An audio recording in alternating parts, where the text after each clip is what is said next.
귀한 찬양 감사를 드립니다. 하나님께서는 오늘도 우리가 예배를 사모하며 주님의 은혜를 사모하며 주님의 거룩한 전전에서 모여 우리가 찬양하고 기도하고 예배할 때 하나님의 특별한 은혜가 여러분들의 삶과 일터와 가정 위에 자녀들 위에 넘쳐나게 되시기를 간절히 축복합니다.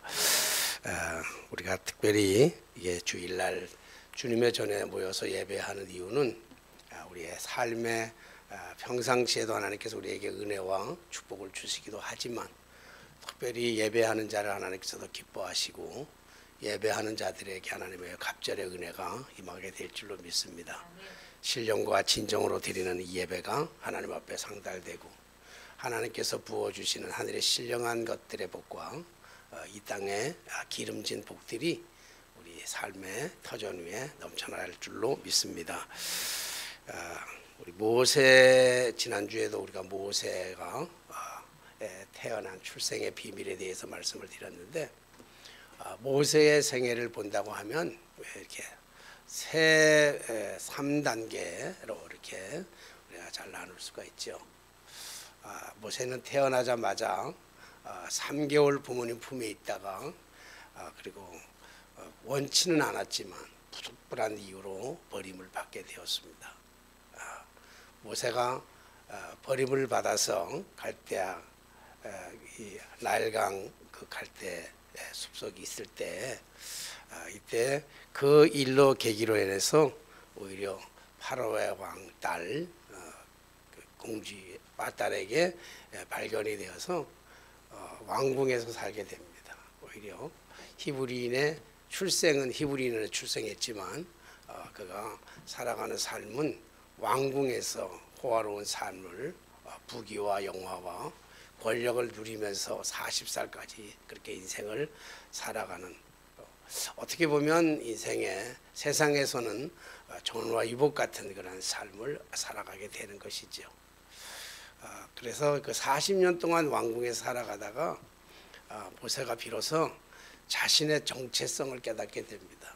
자기가 누구인지를, 어디서부터 왔는지, 자기가 혈통이 어느 혈통인지, 자기가 이집트의 혈통이 아니고 히브리인의 혈통이라고 하는 사실을 깨닫게 되는 순간에 결국 그 히브리인들이 고통을 당하는 것을 보는 것을 견디지 못해 애굽의 군인을 죽임으로 말미암아 그 사건으로 바로의 눈을 피해 가지고 광야로 도망가게 되죠. 자신의 정체성을 깨닫고 하나님의 백성인 것을 깨닫고 또 자기가 히브리인이라고 하는 사실을 깨닫고 나면 오히려 더 큰 복으로, 더 큰 은혜로, 더 큰 축복으로 다가와야 됨에도 불구하고 모세는 오히려 그 일로 인해서 하루아침에 모든 것들을 다 잃어버리게 되는 것이죠. 명예와 권력과 부와 영광도 다 잃어버리고 광야에 살아가게 됩니다. 광야에서 양을 치는, 이드로의 양을 치면서 시보라와 결혼을 하게 되었고 그 속에서 광야에서 약 40년 동안을 그렇게 광야 생활을 하게 됩니다. 한 번도 자기의 손으로 일을 해본 적도 없고 양을 치거나 양똥을 쳐본 적도 없었지만 그러나 모세는 자신의 정체성을 깨닫고 난 다음에, 내가 누구인지를 깨닫고 난 다음에 그런 광야에서 이렇게 양을 치면서 40년 동안이나 긴 세월을 보내게 됩니다. 그리고 드디어 모세가 80세가 되던 그때 하나님께서 호렙산에 모세를 찾아오셨습니다. 그리고 하나님은 모세를 만나 주셨습니다. 하나님은 모세를 만나서 모세에게 사명을 부여하시죠. 부르심의 사명, 그 사명이 우리가 잘 알다시피 그 사명은 이스라엘 백성들을 애굽에서 구원해내서 그리고 하나님 앞에 진정으로 예배하는, 하나님의 은혜를 경험하면서 하나님만을 섬기며 살아갈 수 있도록 부름을 받게 됩니다. 하지만 모세는 그 하나님의 그 부르심, 하나님의 그 사명에 아멘 이렇게 대답한 것이 아니라 오히려 거절합니다. 난 못한다.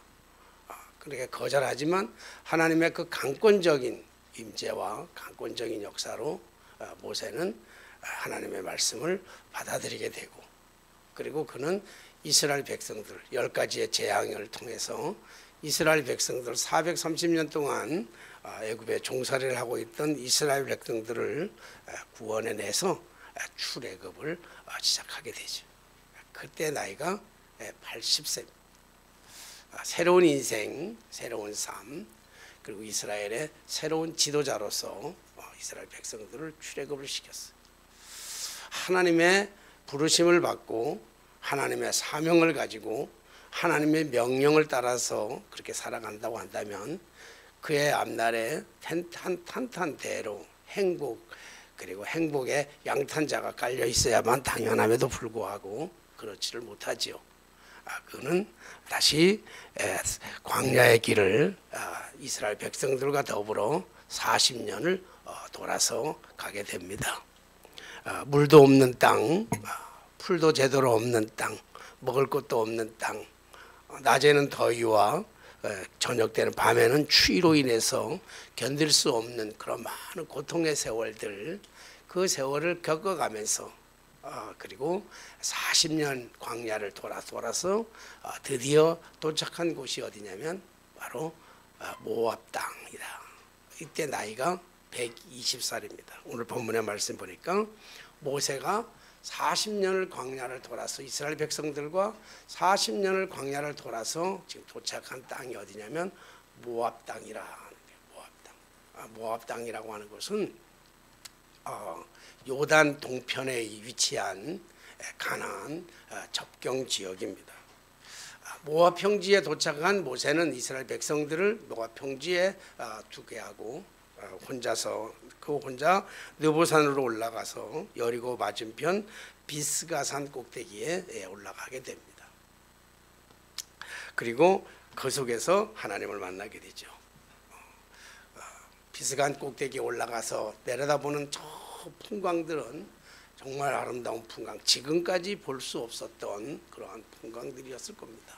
넓게 펼쳐진 대지를 바라보면서 마치 첫사랑에 빠진 어린 소녀의 설레임처럼 아마 우리 모세도 가슴이 뛰고 설레었을 것입니다. 그 많은 평야를 바라보면서 말이에요. 그러나 하나님께서 다시 모세에게 길르앗 온 땅을, 그의 눈을 열어가지고 모세의 눈을 열어서 길르앗의 온 땅을 땅까지 보이시고, 또 납달리와 에브라임과 므낫세의 땅과 서해까지의 유다 온 땅들과 네겝과 종려나무 성읍 여리고 골짜기 평지를 소알까지 싹 다 보여주십니다. 너무나 황홀하니만큼 꿈에도 그리던 아름다운 땅, 그 땅을 하나님께서 모세의 눈을 통해서 다 보게 하십니다. 그리고 나서 모든 것을 다 보고 나고 한 다음에, 그리고 난 다음에 하나님께서 이 모세에게 말씀하시는 말씀이 오늘 4절의 말씀입니다. 여호와께서 그에게 이르시되 이는 내가 아브라함과 이삭과 야곱에게 맹세하여 그의 후손에게 주리라는 땅이다. 약속하신 땅, 아브라함을 부르셔서 아브라함과 이삭과 야곱에게 맹세하신 그 땅, 그 땅이 어느 땅입니까? 가나안 땅, 젖과 꿀이 흐르는 가나안 땅. 이 모든 땅들을 하나님께서 모세에게 다 보여주셨습니다.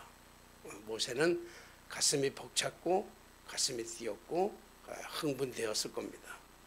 그런데 하나님께서 곧바로 말씀하시기를 내가 내 눈으로 보게 하였거니와, 모세가 지금 모든 땅을 다 보았는데 그 다음에 너는 그리로 건너가지 못하리라. 청천벽력 같은 말씀을 모세에게 하나님이 들려주십니다. 지금까지 어떻게 살아왔는데, 모세가 그 살아온 삶의 여정, 특별히 80의 하나님의 부르심을 받고 사명을 가지고 이스라엘 백성들을 출애굽시킨 다음에 홍해를 건너서 그리고 광야에 40년 동안 살아갔던 그의 삶은 정말 처참한 삶이었습니다. 고난의 연속이었습니다. 시련의 연속이었고 아픔의 연속이었습니다. 게다가 이스라엘 백성들은 틈만 나면, 조금 틈만 나게 되면 하나님을 원망하고 모세를 원망했습니다. 물이 없으면 물이 없다고 원망하고, 먹을 것이 없으면 먹을 것이 없다고 원망했습니다. 물이 없다고 원망할 때 반석에서 물이 나서 그들은 샘물을 먹을 수 있었고, 먹을 것이 없다고 불평할 때는 하늘에서 만나와 메추라기를 내리셔서 그들이 고기를 실컷 먹게도 만들었습니다. 그럴 때마다 그들은 고기를 먹으면서 또 씹으면서도 얘기합니다. 고기가 없을 때는 애굽의 가마솥을 그리워했고, 그리고 고기를 먹고 먹어를 충분히 먹고 났을 때는 또 다시 마늘, 양파 이런 것을 없다고 그들은 불평하고 원망했던 그런 백성들. 그런 백성들과 더불어 40년 동안을 광야를 헤매면서 편한 삶을 살아가지 못하면서 고난의 길을 걸어갈 수 있었던 그 이유는, 그럼에도 불구하고 모세가 그 모든 것을 참고 견디면서 지금까지 올 수 있었던 그 이유는 단 한 가지였습니다. 그게 뭡니까?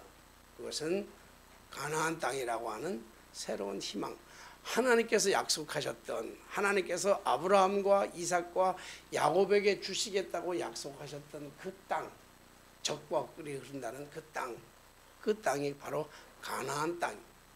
그 땅, 가나안 땅에 들어가기를 위해서 그 40년 동안 모진 고난과 시련과 아픔과 배신과 그 어려움들을 다 감당해내면서 아무리 힘들어도 가나안 땅이라고 하는 희망의 목표를 가지고 지금까지 왔는데, 하나님께서 그 모든 땅들을 다 보여주신 다음에 모세 보고는 너는 그 땅에 들어가지 못하리라. 이런 억울한 일이 어디 있습니까? 이럴 거면 왜 처음부터 불렀습니까? 차라리 저 나일강 강가에 버려졌을 때 그냥 악어밥이 되든지 물에 수장해서 죽든지, 어릴 때 아무것도 모를 때 그냥 죽게 놔두든지, 비록 광야의 삶을 살아가지만 그런 아내와 함께 그냥 알콩달콩 양이나 치면서 알콩살콩 그렇게 살게 놔두든지, 하나님께서 찾아오셔가지고 안 가겠다고, 못하겠다고, 나는 자신이 없다고, 나는 실력이 없다고, 나는 말이 우둔하다고 말하는 그 모세를 그렇게 설득시키고, 그렇게까지 하나님께서 강권적으로 은혜를 베풀어서 거기까지 지금까지 오게 할 이유가 뭐냔 말이에요. 이렇게 하려고, 가나안 땅에 들어가지 못하게 하려고 모세를 이런 고생을 정말 감당할 수 없을 만큼의 고생을 시켜가지고 여기까지 와가지고 차라리 광야에서 죽게 만들든지. 오늘 여기에 보니까 지금 그 땅, 모든 그 바라보는 그 느보산 꼭대기에서 바라봤던 그 광활한 땅들을 바라보면서 하나님께서는 너는 저 땅에 들어가지 못할 것이라. 이럴 거면 차라리 보여주지나 말지요. 안 봤으면 좋잖아. 안 보고 못 들어가면 차라리 좋기라도 하는데 다 보여줘 놓고 못 들어가게 하는 거예요. 왜 못 들어가게 합니까? 도대체 이해할 수가 없네. 모세는 지난날 모든 삶을 돌아보면서 회상해 볼 때마다 하나님에 대해서 이해할 수가 없는 거예요. 여러분, 우리가 아픔 중에서, 상처 중에서, 배신 중에서 가장 큰 배신이 뭐라고 생각하십니까? 친구에 대한 배신이에요? 자식에 대한 배신입니까? 아니에요. 우리가 배신 중에 가장 큰 배신은 하나님에 대한 배신이 가장 커요. 아파요. 모세가 80세 하나님께서 호렙산에 찾아오셔서 이 어마어마한 사명을 감당하라고 모세를 부르셨을 때 모세가 왜 못한다고 합니까? 왜 안 한다고 합니까? 하나님의 상처가 너무 컸기 때문에 그래요. 애굽에 40년을 살아갈 때 얼마나 행복하게 살아갔습니까? 뭐가 부족했겠습니까? 뭐가 아쉬웠겠습니까? 비단의 이불에 정말 매일같이 호화스러운 그 음식에 아무것도 일하지 않아도 늘 편하게 살아갈 수 있는 왕궁 생활, 그 왕궁 생활을 하고 있는 모세에게 하나님께서는 그의 정체성을 가르쳐 주는 거예요. 너는 애굽 사람이 아니고 히브리 사람이라고 하는 그 마음을 심어줬기 때문에 모세는 그것 때문에 이 모든 것을 다 버리고 광야로 갈 수 있었던 거예요. 그러면 광야로 갔을 때 하나님께서 진작에 찾아오셔서 하나님이 모세와 함께 하시며 모세에게 은혜를 베푸시고 모세에게 축복을 주시면 얼마나 좋습니까? 그런데 하나님은 40년 동안, 성경 말씀에 보면 하나님은 40년 동안 모세를 한 번도 찾아온 적이 없습니다. 모세는 혼자 살아가야만 했어요. 인간의 방법을 다 동원하면서 양을 치면서 살아가야 했다고요. 하나님의 은혜를 베풀어 주신 적이 없어요. 그리고 나이가 80이 돼서 이제 황혼의 나이가 다 지고 가는 이때에 하나님께서 찾아오셔서 하나님이 사명을 주시니까 정체성을 주셨을 때 은혜를 주시고 부하게 살아가게 만들었으면 좋겠지만 이제 힘도 없는 이 나이 80에 된 나이에 하나님께서 찾아오셔서 사명을 주니까 하나님은 그동안의 40년의 지나간 세월 동안에 하나님에 대한 원망, 하나님에 대한 아픔, 그래서 하나님을 대해서 이해할 수가 없었던 거예요. 왜 하나님은 왜 이럴 거면 하나님이 왜 나를 애굽 땅에서 왜 빠져나와서 광야에 살게 했냐는 거예요. 왜 하나님에 대한 상처가 너무 큰 거예요. 왜 하나님이 설득을 시키잖아요. 못한다 그러니까 능력을 주시잖아요. 무슨 능력을 줍니까? 뱀을 던져가지고 그 뱀의 꼬리를 잡으니까 뱀이 지팡이를 던지니까 그 지팡이가 모세가 들고 있던 지팡이를 던지니까 뱀이 됐고 뱀이 꼬리를 잡으니까 다시 지팡이가 되는 그러한 은혜도 주셨고 능력도 주셨고 신비한 것을 체험하게 하시면서까지 모세를 하나님의 종으로 하나님의 사람으로 이스라엘 백성들을 구원한 그러한 지도자로 세우고자 했습니다. 모세가 손을 넣었을 때 그 손이 가슴에 넣었을 때 그 손이 이 문둥병 환자처럼 다 이런 손이 되었다가 다시 꺼내서 다시 집어넣었더니 그리고 손이 어린아이 같이 깨끗한 손을 경험시키는 이런 경험까지도 하나님께서 모세에게 해주었잖아요. 이런 하나님의 그런 거룩한 능력을 보여주셨음에도 불구하고 모세는 못 간다 그러잖아요. 안 간다 그러잖아요. 못 한다 그러잖아요. 왜요? 난 말할 줄 모르는 사람입니다. 이게 물론 여러 가지 의미가 있어요. 40년 동안 이집트의 말을 안 썼기 때문에 어쩌면 다 잊어버렸는지도 몰라요. 40년 동안. 그리고 어떤 신학자들에 의해서 보면 어떤 신학자들은 모세가 정말로 혀가 좀 짧았다고 그랬어요. 혀가 좀 짧아가지고 말을 잘 못한다고 그러기도 했어요. 그러니까 모세는 얼마든지 그런 만한 핑계도 될 수 있을 수 있어요. 그런데 하나님이 뭐라고 말씀하십니까? 입술을 만든 이가 누굽니까? 눈을 만든 이가 누구고 심장을 만든 이가 누구냐고요. 그리고 하나님 말씀하세요. 내 형 아론이 있지 않느냐. 그래서 설득시켜가지고 그리고 모세로 하여금 이스라엘 백성들을 데리고 40년 동안 광야를 돌아서 모압 이 평지까지 오게 됐다고요. 다 보여놓고 그 어려운 고난을 다 보여주고 이제 못 간다고 너는 들어갈 수가 없다고 얘기할 때 이 모세의 심정은 어떻겠느냐고요. 얼마나 절망스럽겠냐. 하나님에 대한 상처가 얼마나 컸겠어요.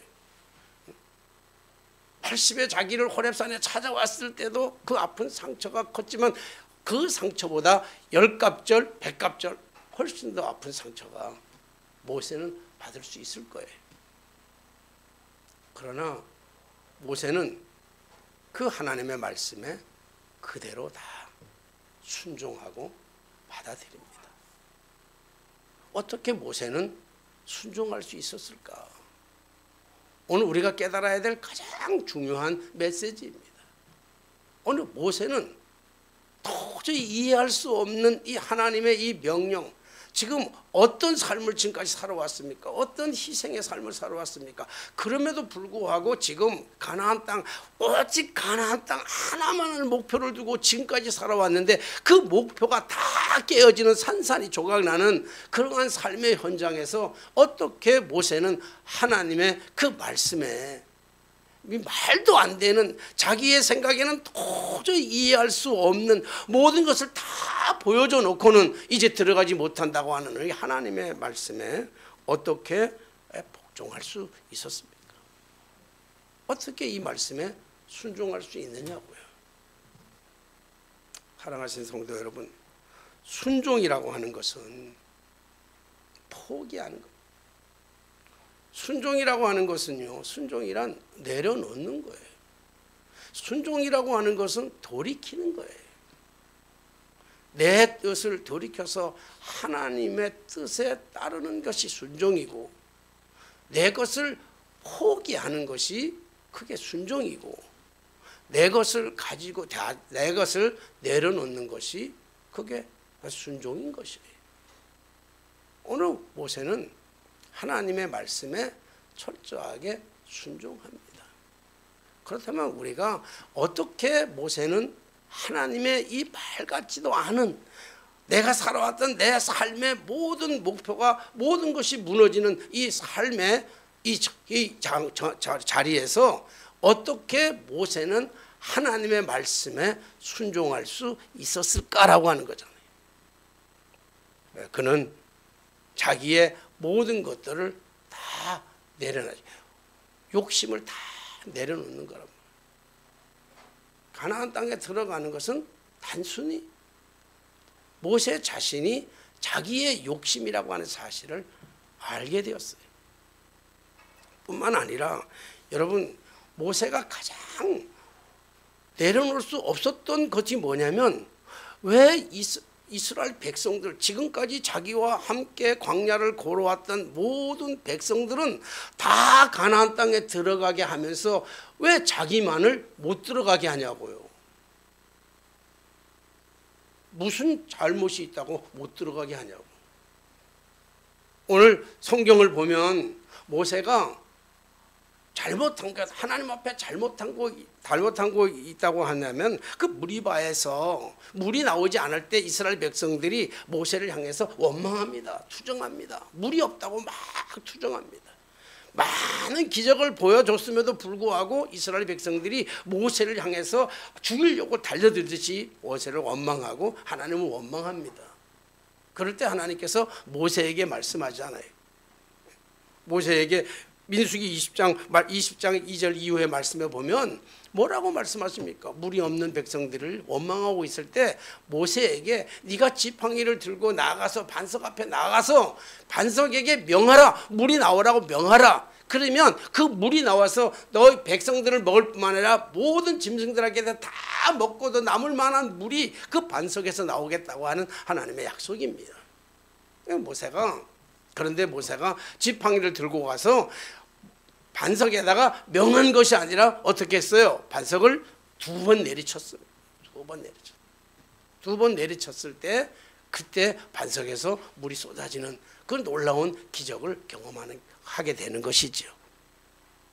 이것이 하나님에 대한 불신앙이라고 얘기합니다. 이것이 하나님에 대한 불순종이라고 얘기합니다. 모세가 하나님 앞에 잘못을 저지른 것이 있다고 한다면 딱 이거 한 번입니다. 오늘 반석에다가 명하라고 말씀하신 그 명령에 따르지 아니하고 얼마나 화가 났으면 왜 그가 반석에다가 자기의 지팡이를 두 번 쳤겠습니까? 패역한 이스라엘 백성들 때문에. 고기를 씹으면서도 고기가 이빨 사이에 끼어 있은 그 순간에도 이빨 쑤시면서도 또 나물이 없다고, 후추가 없다고, 마늘이 없다고, 고춧가루가 없다고 불평한 저 이스라엘 백성들, 지금 물이 또 없다고 불평하는 그 이스라엘 백성들을 보면서 너무 괘씸하니까, 너무 화가 나니까 반석을 두 번 쳤는데 그게 그렇게 큰 죄입니까? 그렇게 큰 죄라서 정말 가나안 땅에 들어갈 수 없는 겁니까? 그러면 어떻게 예수를 믿겠어요? 어떻게 우리가 하나님을 믿겠습니까? 모세가 뭘 얼마나 잘못했다고? 그 한순간 그 한 번의 실수 가지고 가나안 땅에 하나님이 들어가지 말라고 얘기한다고 한다면 하나님 너무 잔인하잖아요. 이런 하나님이라면 누가 우리가 하나님을 믿고 따르겠느냐고요. 모세는 너무 억울하잖아요. 오늘 저 백성들 때문에, 저 패역한 백성들 때문에 나의 모든 것을 다 희생하고 나 버려두고 그리고 그 온갖 수모를 겪으면서 여기까지 왔는데 저 패역한 백성들은 다 들어가는데 내가 반석에다가 지팡이를 2번 내리쳤다고 해서 못 들어가는 것이 얼마나 억울한 겁니까? 사람 다 못 들어가면 덜 억울해요. 그 사람들도 안 들어가고 나도 안 들어가면 덜 억울하다고. 더 억울한 건 뭐냐면 우리가 살아가면서 우리를 힘들게 하는 거는요, 가장 힘들게 하는 건 뭐냐면 비교하는 거예요. 비교의식이 가장 우리를 힘들게 한단 말이에요. 지난 수요일날도 설교하면서 금요일날 설교하면서 말씀드렸습니다. 십자가의 핵심 가치는 연합이라고 얘기하면서 얘기했어요. 하나님께서 은혜를 주시더라고요. 연합, 십자가의 핵심 가치는, 십자가에는 사랑도 있고 희생도 있고 용서도 있고 은혜도 있고 구원도 있지만 십자가의 진짜 핵심 가치는 연합이란 말이에요. 하나 되는 거예요. 하나가 되지 않고 분리되는 것이 죄고, 죄가 연합이 되지 못한다고 한다면, 분리가 연합이 되지 못한다면 십자가는 진정한 의미가 없는 거란 말이에요. 근데 십자가는 연합인데 뭐의 연합이냐고요? 하나님과 나와의 연합이에요. 그리고 나와 이웃과의 연합이에요. 하나님과 인간의 연합, 인간과 인간의 연합, 나와 이웃과의 연합, 이웃과 이웃과의 연합이에요. 근데 하나가 더 있는 거예요. 그 하나가 뭐냐? 그건 나와 내 안에 있는 나와의 연합이에요. 그럴 때 진정한 연합이 이루어지는 거고 진정한 행복이 있는 거란 말이에요. 내 안에 내가 있어요. 내 안에 또 다른 내가 있다고요. 나는 웃고 있는데 내 안에 또 나는 울고 있다고요. 나는 울고 있는데 내 안에 또 나는 웃고 있다고요. 내 안에 내가 연합이 되지를 못하는 거예요. 나는 용서하고 싶은데, 나는 내 안에 나는 용서하고 싶은데 내 밖에 나는 용서할 수 없는 거란 말이에요. 비교하는 거예요. 비교. 응? 왜 쟤는 잘 사냐고. 저 백성들은 가나안 땅에 들어가는데 왜 나는 가나안 땅에 들어갈 수가 없냐고요. 저들보다 내가 훨씬 더 깨끗하게 살았고 훌륭하게 살았고 정직하게 살았고 헌신하며 살았고 모든 수모를 다 겪으며 살았고 그렇게 살아왔는데 왜 쟤네들은 들어가는데 왜 나는 못 들어가냐고요. 오늘 모세는 이것도 내려놓는 거예요. 이것도 포기하는 거예요. 이것을 포기할 수 있었던 것은 오늘 모세가 하나님 앞에 절대적으로 순종할 수 있었던 그 모든 영화, 모든 부귀, 모든 기대, 모든 목적을 다 내려놓을 수 있었던 것은 모세는 자기가 자기 자신을 누구보다 더 잘 알고 있었어요. 모세는 본인이 가나안 땅에 들어가지 말아야 할 사실에 대해서 하나님이 왜 너는 가나안 땅에 들어가지 말라고 하는 하나님의 그 깊은 뜻을 깨닫게 되었다는 거예요. 신앙생활이라고 하는 것은 하나님의 뜻이 무엇인지를 깨달아 알아가는 거예요. 그래서 순종이라는 것은 내 뜻과 내 생각과 내 목표를 이루려고 하는 것이 아니라 내 것을 내려놓고 포기하고 하나님의 뜻을 쫓아서 하나님의 방법대로 하나님의 뜻대로 하나님의 그 은혜대로 나아가는 거예요. 내려놓는 거예요. 내 걸 내려놓고 하나님께를 붙잡는 거예요. 왜 하나님께서 가나안 땅에 모세를 들어가지 말라고 했을까? 땅이 좁았기 때문에 그래요? 가나안 땅이 좁기 때문에 그랬을까요? 하나님이 아주 치사하게 당신의 말씀 한 번 불복종한 것 때문에 가나안 땅에 들어가지 못하게 했을까요? 아니었을 거예요. 모세는 그걸 깨달은 거예요. 뭡니까? 모세는 가나안 땅에 들어가면 자기의 위치가 어떨 것인지를 잘 알고 있었기 때문에 그래요. 모세가 가나안 땅에 들어가면 지금까지는 고생하면서 왔지만 가나안에 들어가면 모세는 또 다른 신이 되는 거예요. 모세는 이스라엘 백성들에게 모세는요 또 하나의 신이었단 말이에요. 이스라엘 백성들은 모세가 없으면 아무것도 할 수 없다고 생각했다고요. 홍해를 건널 때도 모세가, 만나와 메추라기를 내릴 때도 모세가, 반석에서 물이 날 때도 모세가 모든 것이 다 모세였어요. 가나안 땅에 들어가도 아마 모세였을 거예요. 모세가 그의 하나님을 대신하는 신의 자리에 우뚝 섰을 거예요. 모세는 자기가 그럴 만한 사람이라고 하는 사실에 대해서 본인이 깨달았기 때문에 그래요. 그래서 모세는 가나안 땅을 포기할 수 있었던 거예요. 하나님의 말씀에 포기할 수 있었던 거예요. 순종이라고 하는 것은 내 뜻을 이루기 위한, 내 목적을 이루는 것이 아니라 하나님의 말씀 앞에 내 것을 내려놓는 거예요. 포기하는 거예요. 가나안 땅, 젖과 꿀이 흐르는 가나안 땅. 여러분, 모세가 가나안 땅, 하나님의 말씀에 순종하고 가나안 땅에 포기했을 때 하나님은 모세를 어떻게 하셨나요? 인생은 우리 젊은 날에도 잘 살아야 되지만 사는 것도 잘 살아야 돼요. 그러나 제가 많은 목회를 하면서 많은 성도들을 떠나보내면서 보는 그런 경험들을 보면요, 살아갈 때도 잘 살아야 되지만 진짜 죽는 것도 잘 죽어야 되겠구나, 이걸 느꼈어. 우리가 잘 살기 위해서 신앙생활도 하지만 정말 중요한 거는요, 잘 죽어야 되겠다. 노년이 좋아야 돼. 젊은 날도 좋아야 되지만 노년이 훨씬 좋아야 돼. 가끔 여러분들에게 제가 속초 상고에 대해서 얘기하고 있지만요, 저는 어릴 때부터 속초에서 한 20몇 년을 살아가지고 속초를 잘 알잖아요. 근데 눈 뜨면, 아침에 눈 뜨고 하루 종일 보면요, 아침에 눈 뜨면 저 아침에 보면 동해바다에서 떠오르는 태양을 매일 봐요. 매일. 비 오는 날은 못 보지만, 흐린 날은 못 보지만요, 날씨가 맑으면 매일 그걸 본다고. 아침에 떠오르는데 새해가 되면 전국에서 그거 보러 내려오는 사람들도 수없이 많지만 저는 아침에 뜨는 태양을 매일 봤어요. 매일. 비만 안 오면 그냥 저절로 보여요. 그리고 또 매일 보는 건요, 비만 안 오면, 흐리지만 않으면 저 설악산 울산바위로 넘어가는 해를 매일 본다고요. 제 경험으로 그래. 제 경험으로. 저는 아침에 동해바다에 뜨는 태양보다요, 저 그 설악산 넘어가는 울산바위로 넘어가는 해가 몇 배로 아름다워. 인생의 아름다움은 젊을 날의 아름다움이 아니라 끝날 때 아름다워야 돼. 마지막이 아름다워야 된단 말이에요.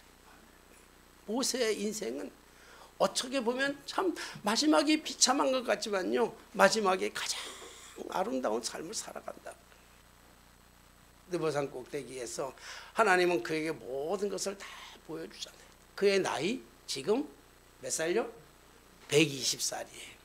120살인데도 불구하고 모세가 죽을 때 나이가, 이 7절 말씀, 7절 말씀 같이 한번 읽어볼까요? 7절, 오늘 34장 7절 말씀, 7절 찾으셔서 한번 읽습니다. 시작. 모세가 죽을 때 나이 120세였으나. 예, 얼마든지 더 살 수 있어요. 응? 눈이 흐리지 아니하고 다 보이는 거예요. 그리고 기력이 쇠하지 않아서 들노루처럼 그 느보산 꼭대기를요, 들노루처럼 뛰어오를 만큼 그렇게 강건한 체력을 갖고 있었던 사람이. 근데 하나님께서 데려가시는 거예요. 장례식은 어떻게 치렀나요? 장례식은 누가 치러줬죠? 장례식은 아무도 치러진 사람이 없어요. 누가 치러줬어요? 하나님이 치러주셨어요. 하나님께서 친히 우리 모세의 장례식을 치러주신 거예요. 가장 아름다운 방법으로, 가장 화려한 방법으로 천군 천사를 동원해가지고 가장 아름다운 방법으로 모세의 장례식을 치루어줬어요. 그리고요, 여기 오늘 보니까 오늘 성경에 보면 이 모세가 죽었는데 뭐가 없어요? 묘지가 없는 거예요. 무덤이 없는 거예요. 성경에 보면 무덤이 없는 사람들이 몇 나와요. 누구지요? 창세기에 보면 누가 묘지가 없죠? 하나님과 동행하던 에녹이 무덤이 없이, 그리고 엘리야가 무덤이 없이, 그리고 모세가 무덤이 없이, 그리고 신약에 와서 누가 무덤이 없이? 예수께서 무덤이 없게 되시고 부활하시는. 그래서 모세를 가리켜서 예수 그리스도의 예표라고 얘기하기도 해요. 사람은, 호랑이는 죽어서 가죽을 남기고 사람은 죽어서 이름을 남긴다고 했어요. 오늘 모세는 이름을 남기고, 그리고 8절의 말씀 우리 한 번만 더 읽어보겠습니다. 8절 말씀, 8절 시작. 이스라엘 자손이 모압 평지에서 모세를 위하여 애곡하는 기간이 끝나도록 모세를 위하여 30일을 애곡. 네, 모세를 위하여 30일 동안 모세를 기억하면서, 모세를 생각하면서 그들은 모세를 영원히 잊지 못하는. 그래서 이스라엘 백성들은 아브라함과 모세와 다윗을 잊을 수가 없는 가장 위대한 인물로 꼽고 있는 거예요. 오늘 모세는 자기가 그렇게 꿈꾸었던, 자기가 희망했던, 자기가 원했던 적과 꿀이 흐르는 가나안 땅을 하나님께서 들어갈 수 없다라고 말씀하실 때 모세는 과감하게 포기했단 말이에요. 그 포기했던, 그 순종할 수 있었던 이유는 다음 세대를 위한, 미래는, 모세는 다음 세대, 미래 세대, 오늘 가나안에 들어가서 이루어야 될 지도력의 새로운 지도자 여호수아를 세우시고, 그리고 모세는 자기 중심적인 삶이 아니라 하나님 중심적인 삶을, 하나님만 바라보고 하나님만 의지하며 살아갈 것을 모세는 믿음으로 순종하고 받아들임으로 말미암아 그 모든 영광, 가나안의 영광을 포기할 수 있었던 거예요. 인생이 마지막이 아름다운 삶을 살아갈 수 있었던 것입니다. 사랑하신 여러분, 순종이란 내 뜻, 내 욕심, 내 욕망, 그것을 포기하는 것이고, 내가 가지고 있는 것을 내려놓을 때 하나님께서는 가장 내 삶의 아름다운 방법으로 나를 인도해 가실 줄로 믿습니다. 믿음으로 승리하시는, 그 믿음으로 잃어버린 것 같지만 더 큰 것을 얻는 축복의 역사가 저와 여러분들의 삶 속에 계속 이어지게 되시기를 주님의 이름으로 간절히 부탁을 드립니다. 기도하겠습니다. 만왕의 왕이 되시며 만주의 주가 되시는 살아계신 하나님 아버지, 주님의 은혜를 생각할 때 진심으로 감사를 드립니다. 우리의 인생이 마치 나의 인생, 나의 주권같이 보이지만 결국 내 인생도 나의 것이 아니라 주님의 것이며 주님의 손에 달려져 있는 것으로 믿습니다. 모세의 그 120년의 생애 한 번도 하나님은 모세와 동행하지 않은 적이 없으시고, 모세와 동행할 때마다 하나님께서 모세를 통해서 하나님의 영광과 하나님의 기적을 경험시켜 주신 줄로 믿습니다. 비록 가나안 땅에 들어가지 못한다 할지라도 하나님께서 모세와 함께 하셨던 것처럼 오늘 우리들과 함께 하셔서, 때로는 억울하지만, 때로는 손해보는 것 같지만, 때로는 미치는 것 같지만, 때로는 하나님의 말씀에 정말 이해할 수 없지만 그 하나님의 말씀에 우리가 순종함으로 말미암아 때로는 포기하기도 하고 때로는 내려놓기도 하고, 그래서 하나님의 그 뜻대로 살아갈 때 더 큰 축복, 우리의 인생의 마지막이 다 아름다워지는 인생을 살아갈 수 있도록 우리들을 축복하여 주옵소서. 예수님의 이름으로 기도하옵나이다. 아멘. 찬송.